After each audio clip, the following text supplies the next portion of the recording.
So good morning. My name is Lata Poonamali. I'm the chair of management faculty at the New School. And welcome to this semester's last event in the Management Social Justice series. This is actually the 12th event. I apologize for the dog in the background. Like everybody, we're all struggling with managing this virtual existence. And as some of you repeat attendees know, this conversation series came out of a pivot from a more traditional in-person two-day conference that was scheduled in May 2020.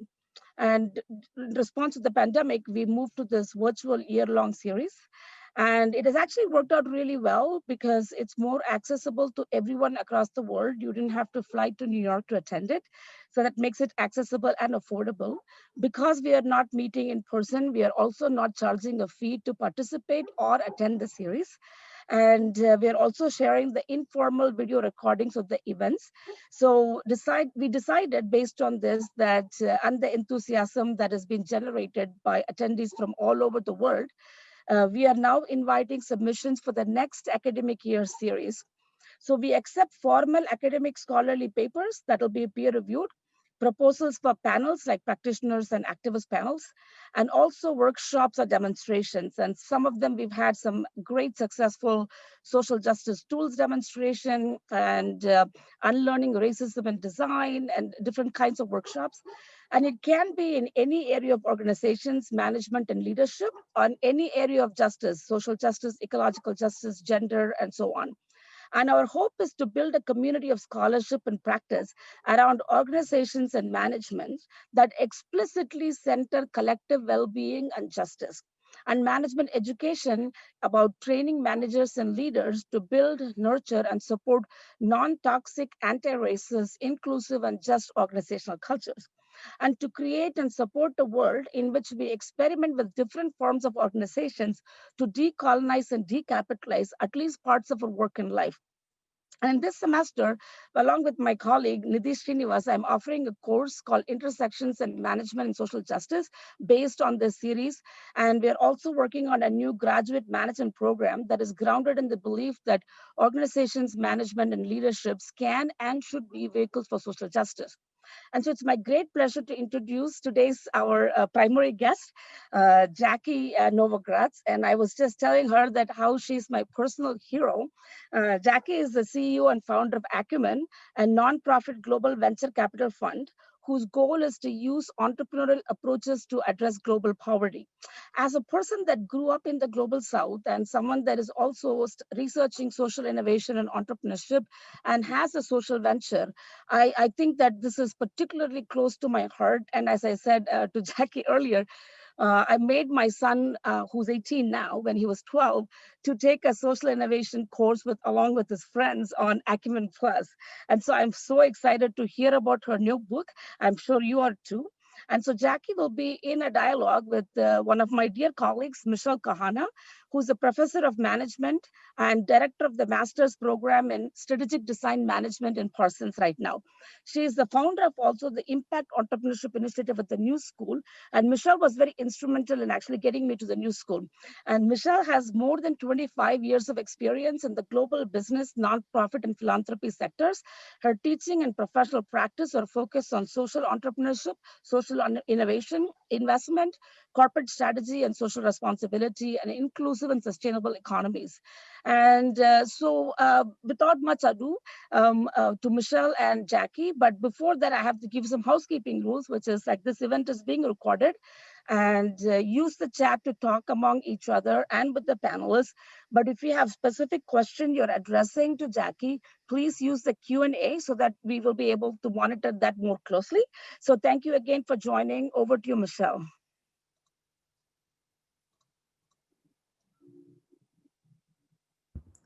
Okay. And Jackie, I'm trying to see you now for a minute. There you are. Okay.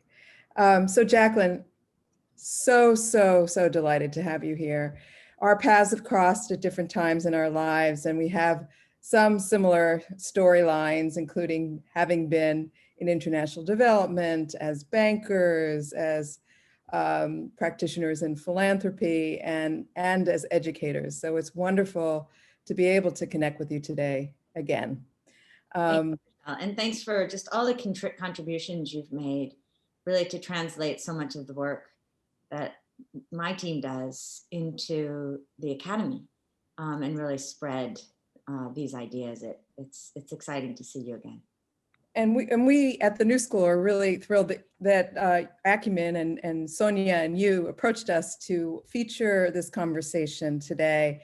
You recently published a wonderful book, Moral Manifesto, and we want to talk about that today. But we also want to talk about your life, your personal journey, the work of Acumen, the way in which the field of impact investing has evolved over time. So we're going to cover a lot of territory in 45 minutes or so. And then we're going to open it up to Q&A for the audience. And so I just want to remind people throughout the conversation, put your questions in the Q&A and we'll get to them at the end around 12:45. So Jacqueline, so as an educator, I like to talk to students about life as a learning journey that never ends. And as I read your book, it very much feels like that journey, a learning journey. And so tell us a little bit about how over the past decades, your journey has led to where you are today, to creating Acumen, to writing this book. Key insights that you've garnered that were pivots in your life and that had brought you where you are today. Thanks so much, Michelle. Since my journey is 35 years of my big road, I'm going to just really try to focus on some key moments. And as you said, I feel in some ways with the pandemic, my colleague Sonia says, you know, we're all young again and that we've got to renew and rebuild. One of the first chapters of my book is just start. And I think that if there's one defining characteristic of who I am, it's that I'm just never afraid to just start, just try things. And so for me, I started off on Wall Street. You and I talked about it as a banker. And I found that I actually loved the tools of banking, but I didn't like when I first went to the global South, to Brazil.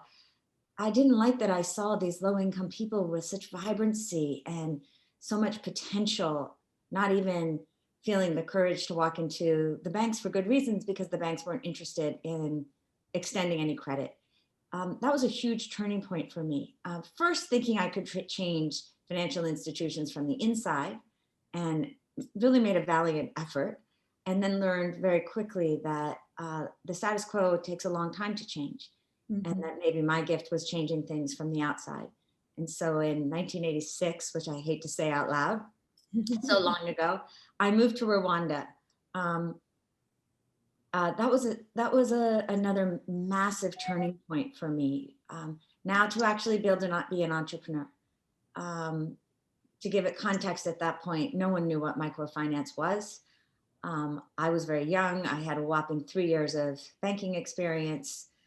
So why not start a bank? But I knew enough then to start it with Rwandan women who would carry it forward, that all I could do was plant the seeds, be the worker bee, if you will. And I learned a lot about what that took. I learned where markets worked. I learned where they failed. I learned where top-down development could be so crippling to people. And then there were a few more big pivots along the way that landed me at Acumen in 2001, which really came about as a result of having, by that point, spent real time in the financial sector, in the development sector, as an entrepreneur. I'd already started 4 different organizations. And I thought, philanthropy is so broken. And again, I tried to change it from within. How do we change it from outside? And part of the brokenness comes to the brokenness of capitalism and of all of our systems, which is that we see poverty only in terms of income. And that what I had learned by then was that the opposite of poverty is actually dignity. And that what would it take if we got out of our ideological buckets and saw capital as just a tool? How might we actually restructure it so that we could invest in social entrepreneurs that were actually trying to solve problems, not just make money. And what would it mean to put our money in as patient capital, 10 to 15 year capital, although they didn't understand it would be quite so long or patient when we started, and accompany them, walk with them. Could we actually solve big problems that neither markets nor aid had solved, and do so in a way that ultimately let the poor solve their own problems? And here we are today, and with a new pivot in this pandemic and thinking about the next chapter. Thank you, Jacqueline. So I'd like to just move to talking a little bit more about Acumen itself, because it's evolved a lot over the years. First of all, it's almost 20 years now. And it's also, I want to drill down a little bit more on the investment model itself, right? And in a sense, your theory of change, right? So you are trying to tackle poverty through new business models, right? And so tell us a little bit more about what it means to take a market-based approach to addressing poverty and using capital in the way that you do. Yeah, so when you think about, what are markets good at? They're actually good at listening to individuals from a place of freedom. And markets release incredible energy, whereas aid thinks they know, traditional charity aid, we know what the poor people need, so we're going to actually bring them the solution. Markets have to figure out low-income people, if they decide to care about low-income people, from their perspective, understanding them as consumers, as customers, right, not as passive recipients. And so I was very attracted, and still am, to the power of market and the freedom that it can release. And what I've learned as I've gotten older in every aspect of my life, Michelle, is that freedom doesn't exist without constraint.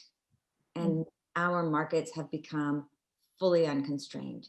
And that is where I think we've seen the power of markets to release freedom, and within it, the power of markets to destroy us and destroy freedom. And so that will take me to another element of Acumen, but our model started out by assuming that we had big problems for many, many years that had never been solved. And yet there was a new breed of entrepreneurs that were really hell-bent on solving them, not as do-gooders, which is what people like me were called in the 80s, but as problem solvers. And I was attracted to them, and that's who I was. And so an example of where a market could work and where markets were broken is in electricity. In 2007, so about 6 years into Acumen's existence, 1.5 billion people had no access to electricity. 1.5 billion. It's like more than 1 in 5 of us on the globe, which 140 years after Edison had invented the light bulb is a situation that is unproductive, unjust, and dangerous. And so, the international community was throwing billions into extending broken government grids.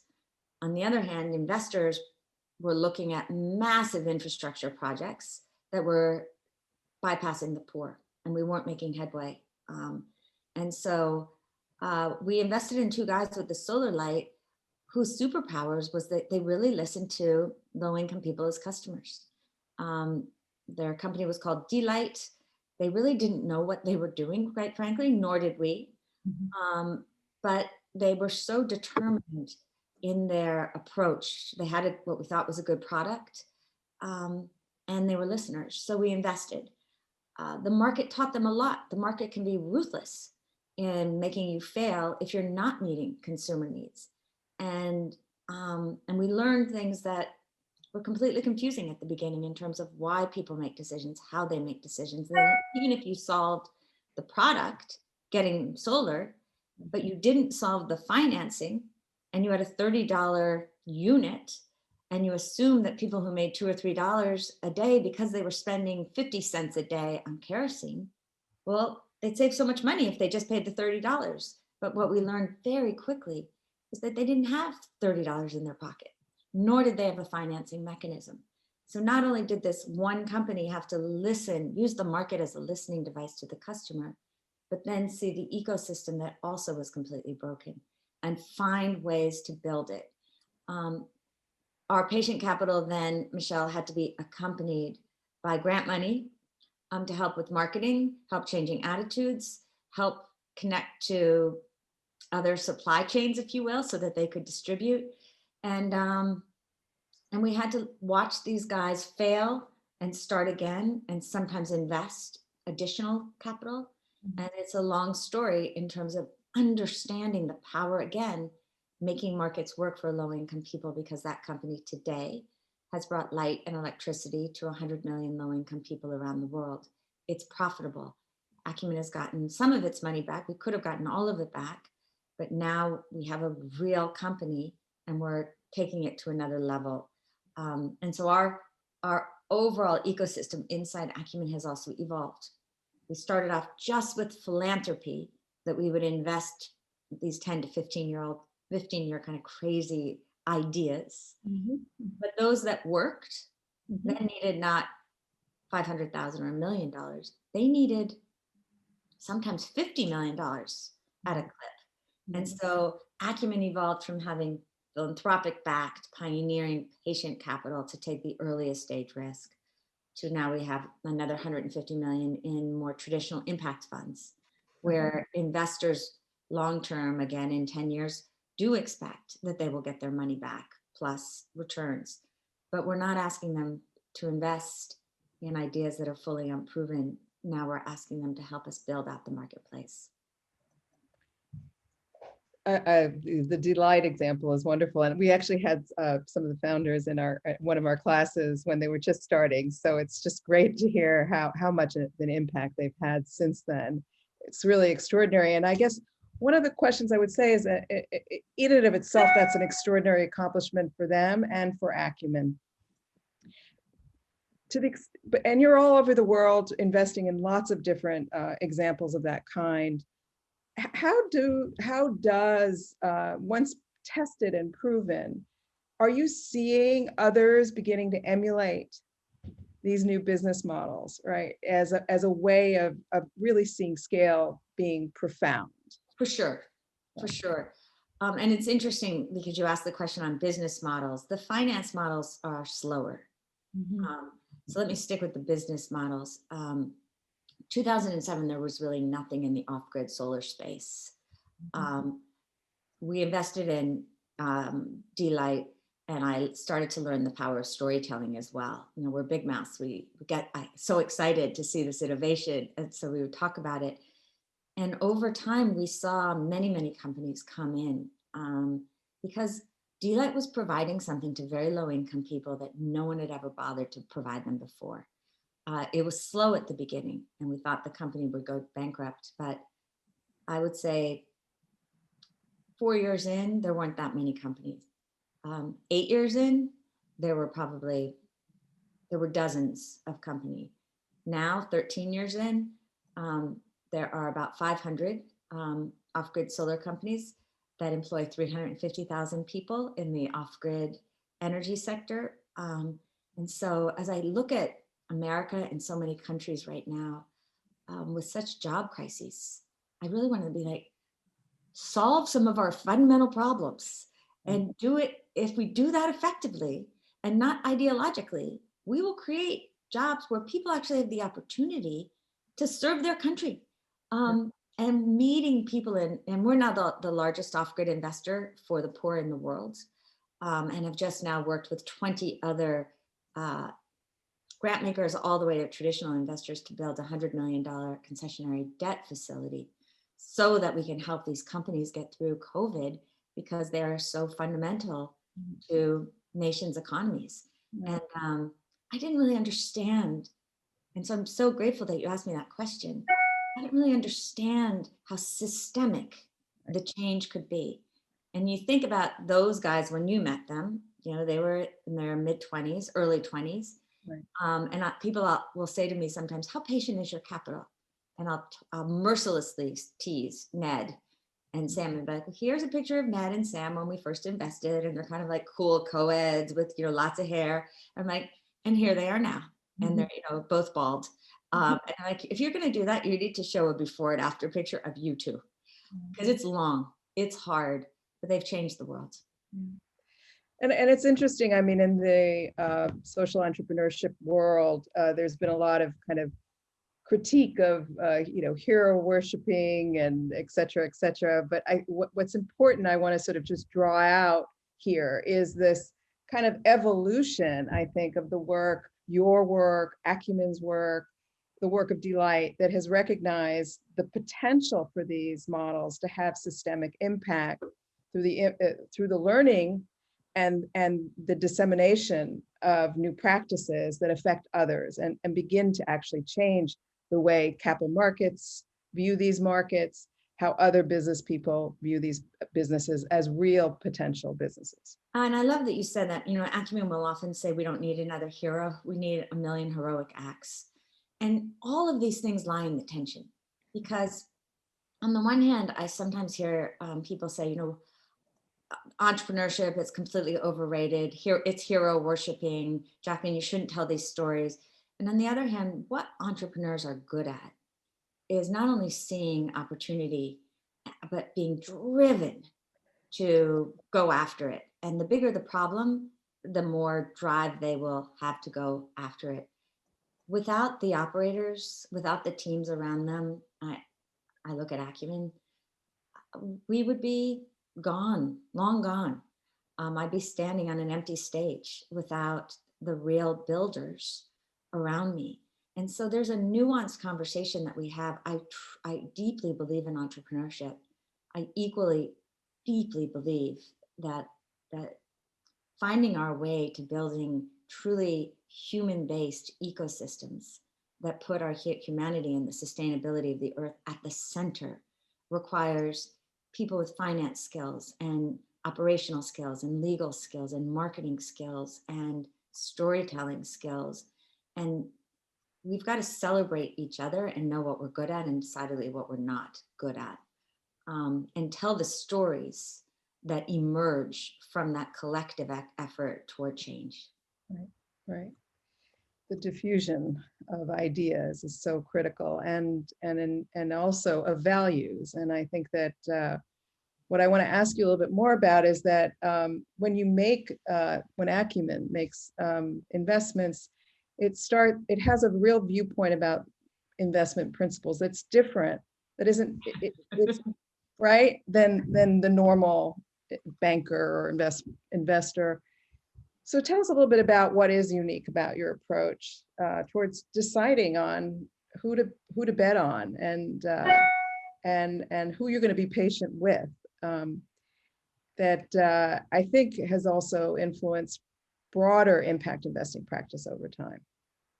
Yeah, thank you for that. It's a great question. When we made early mistakes, some of our early failures is that we got so excited by the idea or the spreadsheets, the projections that this was really going to make change. And while we clearly continue to deeply value competency, we really look at the idea. I would say there are three differentiating characteristics for us. The first is that we do not make an investment unless we are fully convinced that it is focused on what we say in our manifesto, standing with the poor.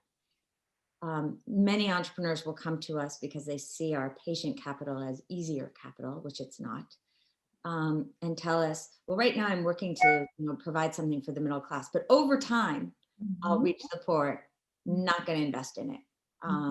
That if you don't have a standard that really insists on building these market-based solutions for low-income people, you're never going to get there. So that's number one. Number two, we see our investment as a means, not as an end. And so we don't choose the investments that we believe will get us the highest financial returns.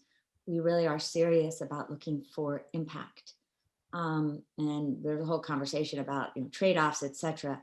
But from that perspective, do we believe that this investment can scale and ultimately reach 1 million people? That requires that the entrepreneur is not only visionary, but has execution skills. Like Thomas Edison, going back to my man, we believe that vision without execution is hallucination. And so are really looking at the overall team and where we think they're going to go. The most important though for us is character, so much so that our mantra is that we invest in character. You get the right character, the right humility, ability to listen, yet still ambitious and audacious enough to think they can change the world, gritty, that they're going to stick with it. People who listen and take feedback, not only from us as investors, but from the people that they are serving, many of whom assume that they're going to be overlooked or exploited. So they have to be trust builders.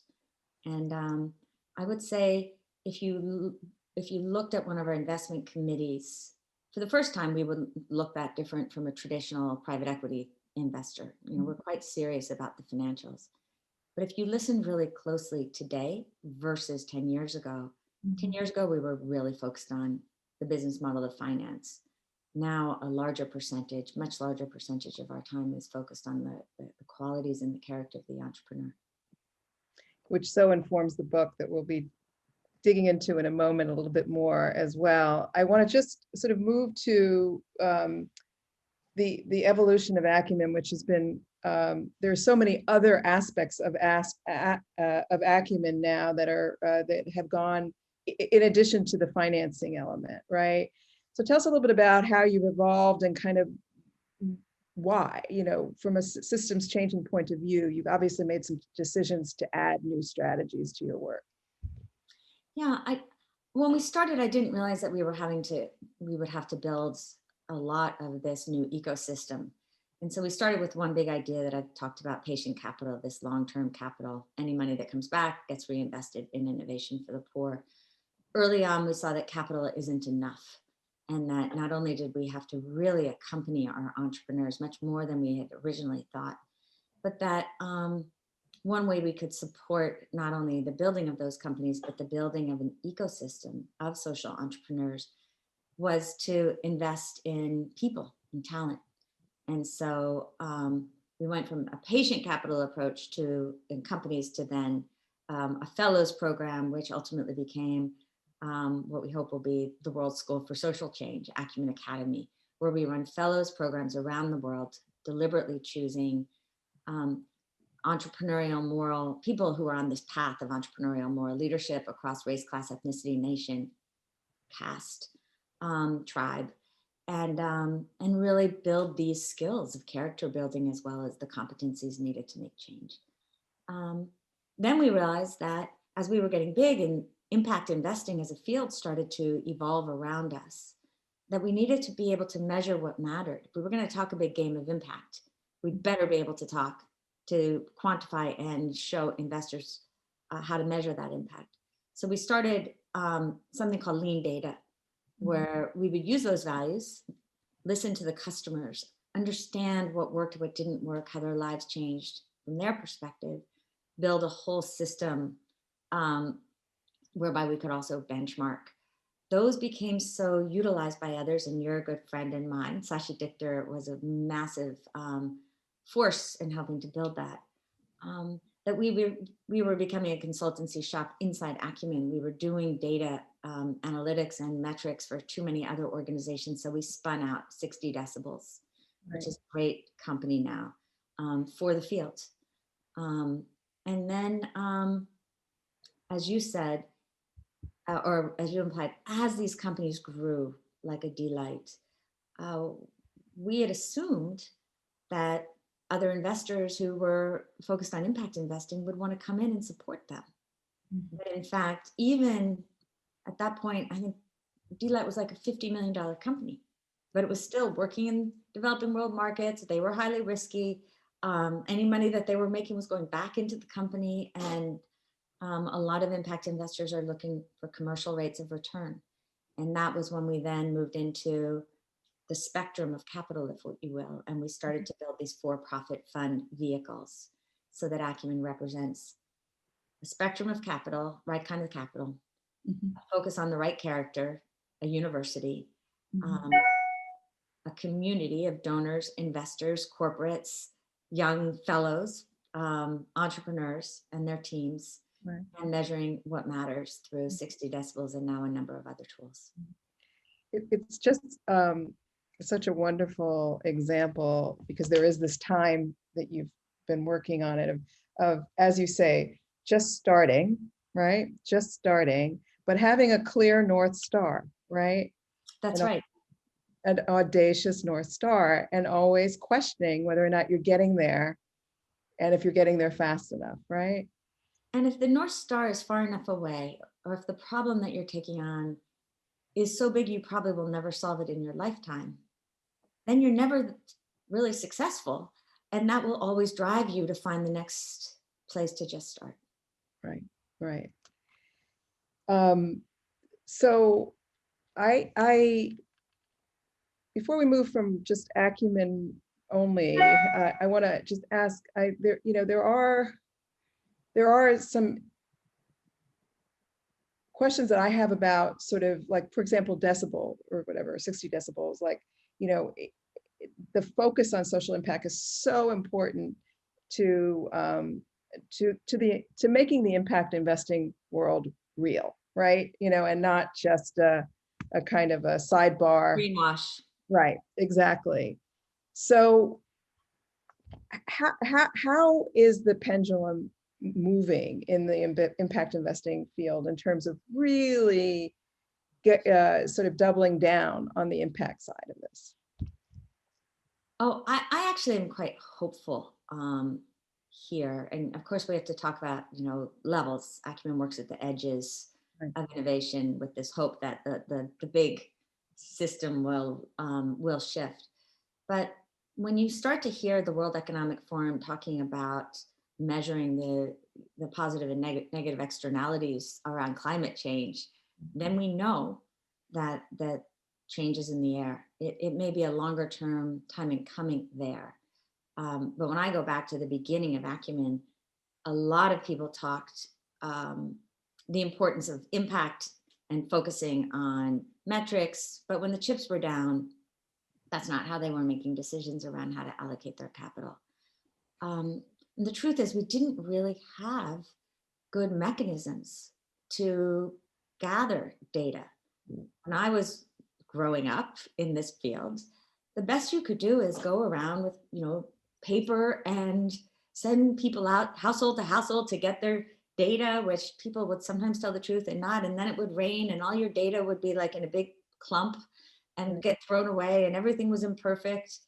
And so the best we could do was say, well, we created this many jobs and we manufactured this many malaria bed nets.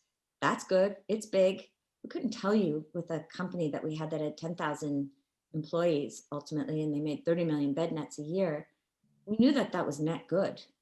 We didn't know if people were using the bed nets. We didn't know if malaria rates were really falling. We didn't know if the people truly valued the nets that they were using.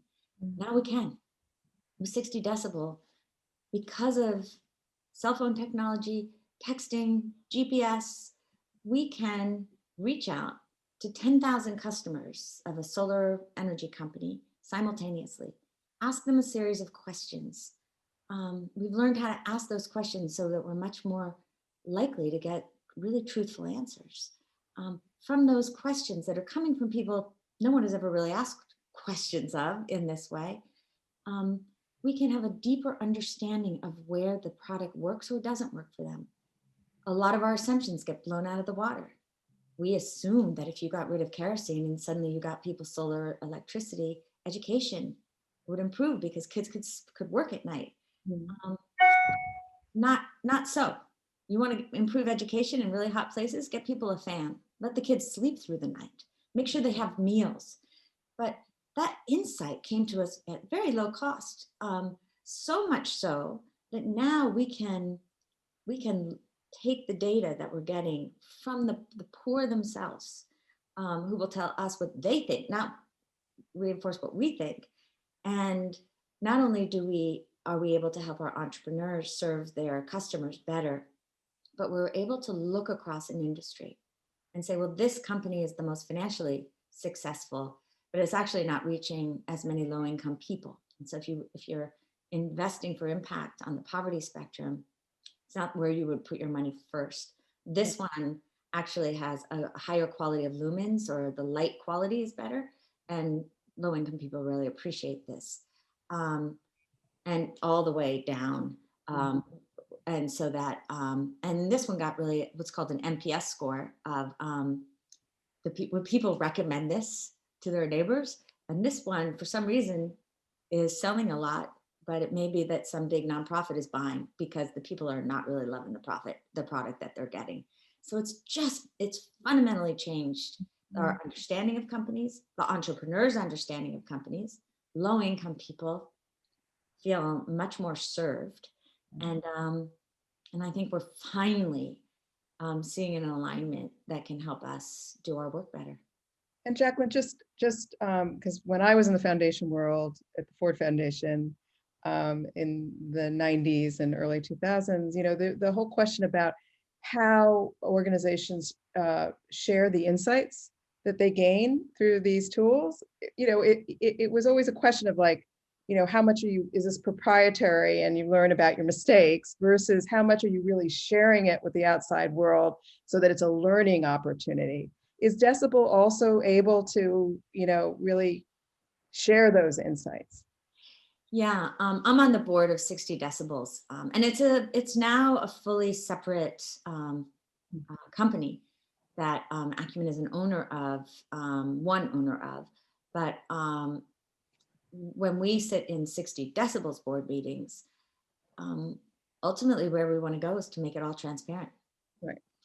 And once you get to transparency, that's right. And anybody can look at how a company is doing, and therefore, how is Acumen's portfolio performing on an impact level, for poor people level, for climate level, for financial level. Right. That's when the rubber really hits the road. Exactly. But we're early days. Yeah. But we couldn't have even had this conversation 5 years ago. So in Manifesto for a Moral Revolution, your new book, it talks about 12 practices that you've sort of culled through your experiences with these many fellows and many investees. And there's so many beautiful examples and stories of these extraordinary people that you've had the privilege of engaging with throughout these this time in Acumen. Give us a few examples on how they manifest these wonderful principles that you've sort of identified as moral leadership. Thank you. One of the things, and it's one of the great parts of my job, is that our community really consists of some of the wealthiest people in the world and some of the lowest income people in the world, and has really taught me that poverty says nothing about your character. It just tells you how much money you make. Mm-hmm. And so it was really important to me, Michelle, that I didn't just use examples of great success stories like Sam and Ned, who are an example of what we would call the moral imagination, that these guys had a big dream. They were going to eradicate kerosene that impacted 1.5 billion people. It was nuts. But they had the humility to start with a recognition of the mess around them. They told us the truth. We told the truth back to them. And I really believe it was the way they used this humility and audacity, these values and tension throughout 15 years that helped drive their success, which brings me to the second, and I'll stick with delight for a second, but that fundamental to where we are now, and the reason that I called the book Manifesto for a Moral Revolution, which who knew before this current moment in history, was that fundamentally what's broken about our systems is that traditional capitalism rewards profit. And that's very deeply connected to individualism. And that if we are going to really build a financial, economic, social system for a world that's fully interdependent, where whatever I do, now it has impact on other people, then we needed to shift this definition of success away from money, power, and fame, which is how yours and my generation were raised, but where we really celebrate those companies that put our shared humanity and the sustainability of the earth at the center, those individuals who give back more than they take. And I actually think if we had one metric, it would be to give back more than we take, every one of us. Mhm. So I was really keen on finding people who the world often sees as having nothing and yet have everything to teach us. And so one of the people I really love, who I wrote about, is a woman named Everlyn, who's a D-Light agent. So she's one of the many thousands of people who got jobs. And she comes from a tribe in Kenya, one of the most conservative tribes in Kenya, where girls were never educated. But she had this great privilege in that her father was a rebel and sent this extraordinary young girl to another village at real loss to himself. And he had to go against the status quo in his own community, so that Evelyn got schooling. And when I met her, she was going door to door to sell these D-Light products. And I tagged along with her. And I said, Evelyn, what are your dreams? And she said, we're actually in my village. This is where I grew up.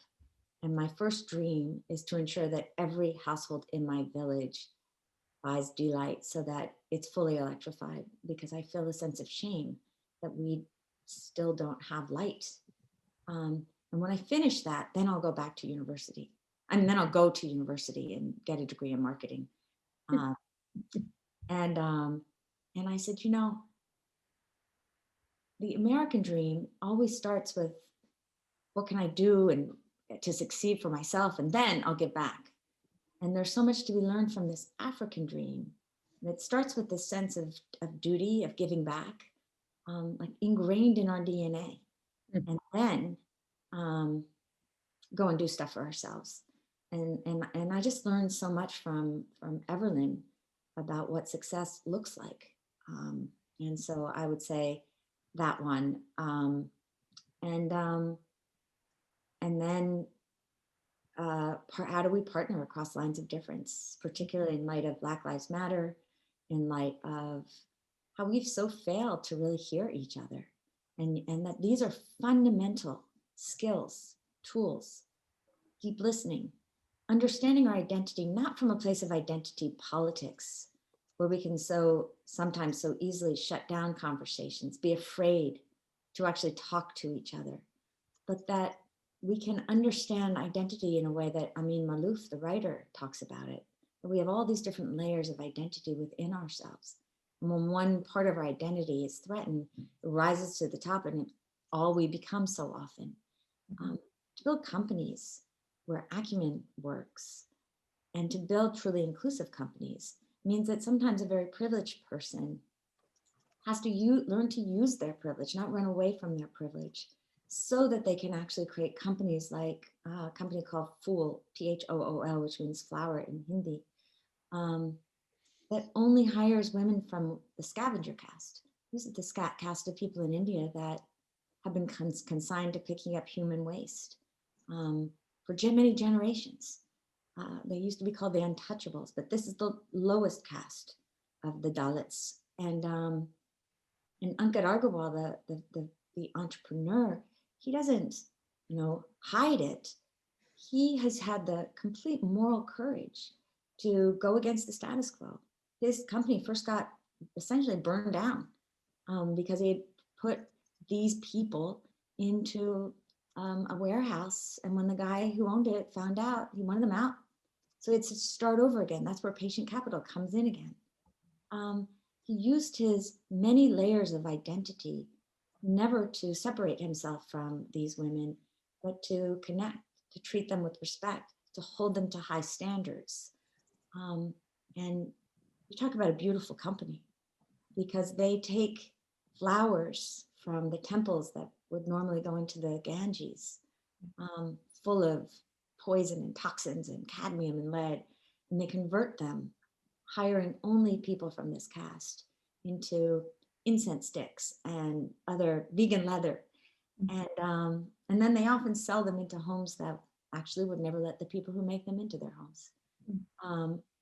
These things then go back to the temple. So it's also a really powerful profitable example of the circular economy, done in a way that from an impact perspective should be off the charts, from a success perspective should be off the charts. And yet we don't read about these companies enough in our traditional media that so often does do this hero worshiping thing of putting the guys and women who make a ton of money up there. And that's something that I want to change with the rest of my life. Jacqueline, as we predicted, I had so many questions. Oh, I'm so sorry. And I've gotten through half, but I will pause now and look to the questions that are being asked by the audience, if you don't mind. And so I'm going to start with Roberta's question here. How do you make sure that data being used to design impact innovations is not inherently biased through badly designed algorithms? Yeah, I mean, it's a great question. And I think we also continually have to calibrate and recalibrate. One of the powerful tools that lean data offers us, and we use it even in the due diligence as we're making decisions, is that for us, we want to hear from the people that we are trying to serve. They don't know all the answers, obviously, but we can ascertain from them what we value. And then I would say, sometimes you don't design it. Sometimes biases do come in the way. And the moral opportunity, and this is where moral leadership is the opposite at coming at this from a place of righteousness. It's coming at this from a place of seeking that really respects the dignity of those you want to serve. And so there's a willingness to admit mistakes and to pivot. I would say where our biases mostly get in the way, it's that we don't fully understand the people that we're trying to serve. So really early on, we had this incredible technology for a high-tech hearing aid that was about $30, and it performed as well as the $3,000 model on the market. And we thought, we could really go to the moon with this one, because deafness is a really major issue in the world. What we didn't understand is that when you leave it to low-income people, the difference between getting them glasses and getting them a hearing aid is without glasses, if you're a tailor, you can't work.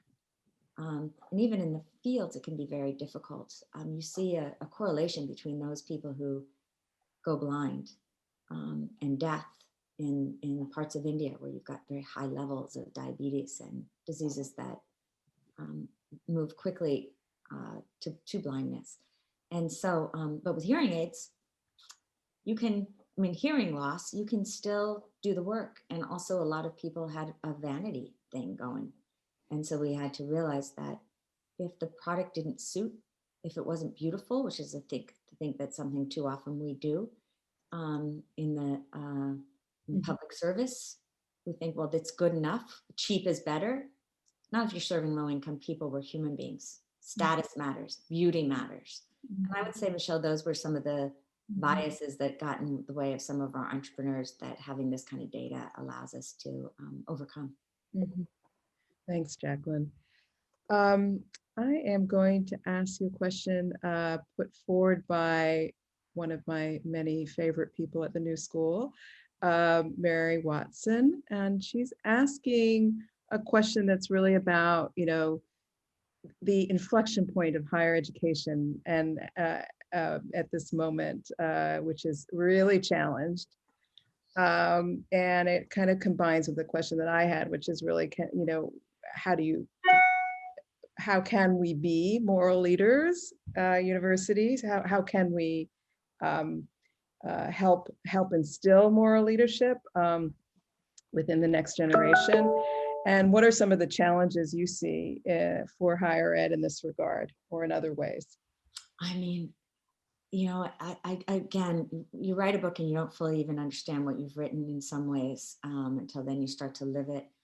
At the beginning of it, in terms of saying why I wrote the book, I said, we know that our institutions have run their course, yet we haven't reimagined with what to replace them.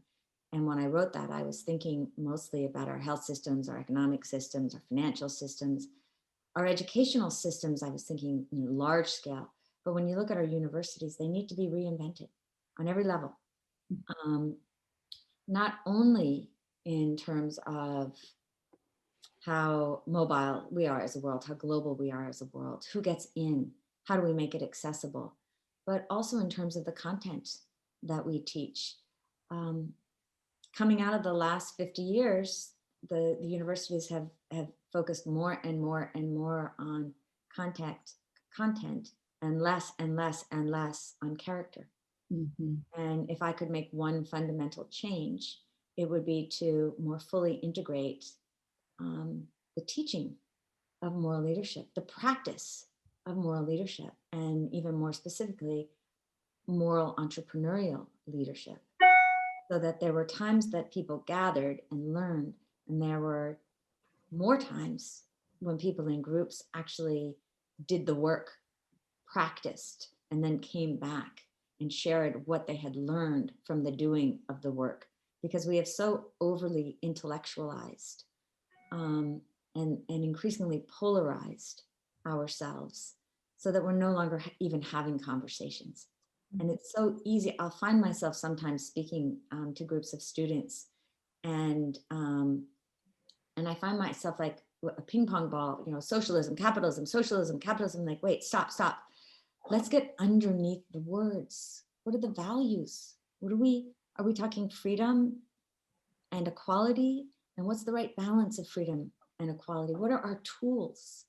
And sometimes people are like, well, we haven't had that conversation. It's easier for us to be ideological.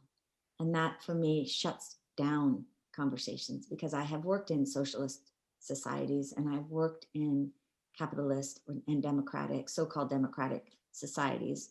And I have interacted with communist societies, and they're all flawed. The change comes from those leaders who are willing to step back and help us build the future. And we have got to prepare ourselves to do that, and to have the willingness to have the incredibly uncomfortable conversations that, yes, require activism and an analysis of what is wrong. And yes, the pragmatism to build in the imperfect. And it's getting harder and harder to do, because every move you make is scrutinized by a world that would rather be right than productive. Right. And this work is about navigating the gray. This work is about holding values in tension. This work is about failing a lot of times and making big mistakes, but not being willing to stop. And the world is going so fast that we have to build those muscles again. And that's where I would want to change our university system. And it's why Acumen created, frankly, Acumen Academy. The good news, Michelle, and then I'll stop, is that we're finding we have a master course of the book called The Path of Moral Leadership. And we're finding that you can put strangers together from across the world, ask a series of really hard questions that ask people to be incredibly vulnerable.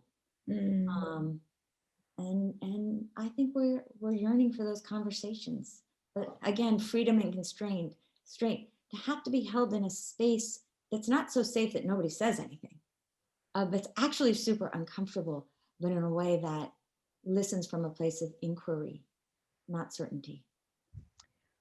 Jacqueline, I look forward to, and I'm sure my colleagues who are also on this webinar would love to have a conversation with you and your colleagues about the pedagogy of moral leadership. And we would love that. And maybe we can even partner, Michelle, and find a way to bring the path of moral leadership in, because so much of what you're doing is so connected.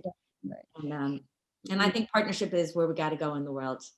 Yeah, and that, so I look forward to that. I'm going to go to another wonderful female leader at the New School, Cynthia Lawson Jaramillo, who's asking a question about the global indicators are not showing that the needle is moving enough, the most in need. The pandemic has made this so clear and visible within the US and beyond. Are there really sustainable solutions that don't start with addressing inequalities around wealth inequality? Oh, this keeps on moving.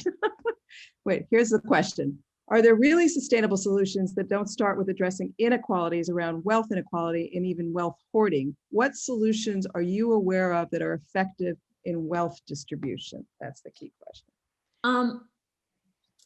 Where I'm getting really interested in, it's really small. And I'm going to speak at it from the perspective of the social entrepreneur. There's a whole conversation to be had on looking at history and where massive policy changes do create that wealth redistribution. But as we think about measuring what matters and development, where Acumen is starting to evolve, and again, it's early days, is on measuring participation. In other words, can we build companies, particularly in post-conflict areas where people have no assets, trust, etc., whereby over time the community can buy the company from us, that they will, as they pay off their debt, they will actually own the assets of the company, because we create wealth not with income, we create wealth with assets, investments. That's why owning a home is so important.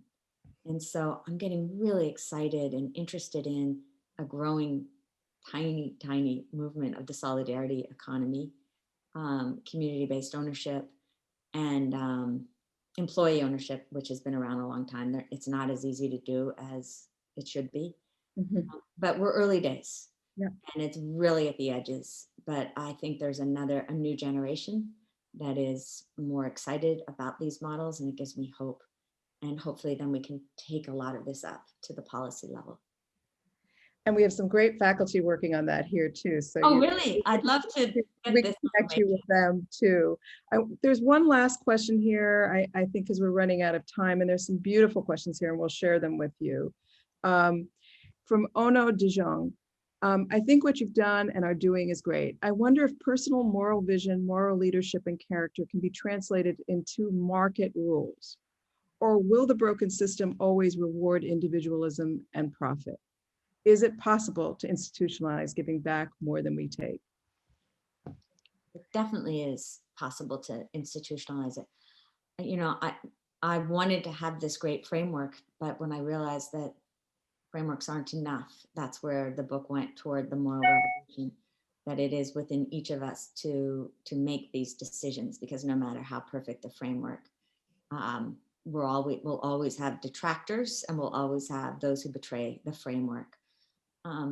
But I'm also now getting in touch with a growing, again, small, but growing group of people who are getting very serious about quantifying not only environmental externalities, but also social externalities. So do you value more companies that hire from disadvantaged communities, hire the formerly incarcerated? Do you value less companies that don't pay a living wage? And the thesis, long-term, and this is in the long-term, and I would say it's more in the developed world. It's not where Acumen works as much, although Acumen America does have these companies, is that this actually long-term will pay off financially too. If you look at a Tesla today versus a coal company, for instance, as we get more aware. And that gives me great excitement. At Acumen, the moral revolution piece of it is we try to think about our investing strategy even in terms of investing more than we extract. Hard to do. But what we find is that when we bring that attitude in, that we just want to give and not take, we end up doing better. The world does better. The employees are prouder. And I think it comes back to leadership again. Jacqueline, thank you so much. I see Latha has returned and is going to help us bring this to closure. It's been a wonderful hour to spend with you, Jacqueline, and I look forward to future conversations. Sounds like we have a lot of follow-up, Michelle, Yeah, and I yeah. really appreciate it. And to everyone on the call, just thank Yeah. you for sticking in, and wishing all of you good luck. Thank you. Yeah, so thank you, Michelle and Jackie, for this really uplifting and inspiring dialogue. And thanks everybody for attending. And since this is the end of the semester and this is the last event for the semester, I also want to thank the new school, because I don't know where else I could have put a management and social justice conversation series. We could do sustainability, we could do social impact, but to call it explicitly a social justice, you need a home for that. And I'm so delighted that New School is able to support this. And so I also want to thank Mary Watson, who is our executive dean, who has supported me in this. And I want to thank Christina Puzzolo, who is I call her the event ninja. She is just spectacular. I mean, she is really the person that supported me from the beginning to now. And Akhil, my assistant, my research assistant, and he supports me in these. And talking about model leadership, just a little plug-in that we do have a couple of very interesting leadership courses offered from my faculty and myself. Sujata J. Sudarshan offers a class called Why Leadership Matters that takes a power perspective and looking at how to embody your power and looking at every leadership theory using a power lens. And I teach a class called Mindfulness-Based Leadership Development. And I have an upcoming book on that topic, which is really based on this expansive mental models and identities work. And Sujata also teaches a class called Courageous Conversations, which kind of ties with Jackie's point about having this working across boundaries and identities. And so, yeah, so, please send us if you have ideas for participating in the next academic year. We are kind of booked up until the end of the spring semester. And so we look forward to seeing all of you back in January. Watch out for our email. Wishing you all a very flourishing, uplifting holiday season. Thank you so much for joining. Thank you. Okay. Touch base soon. Bye.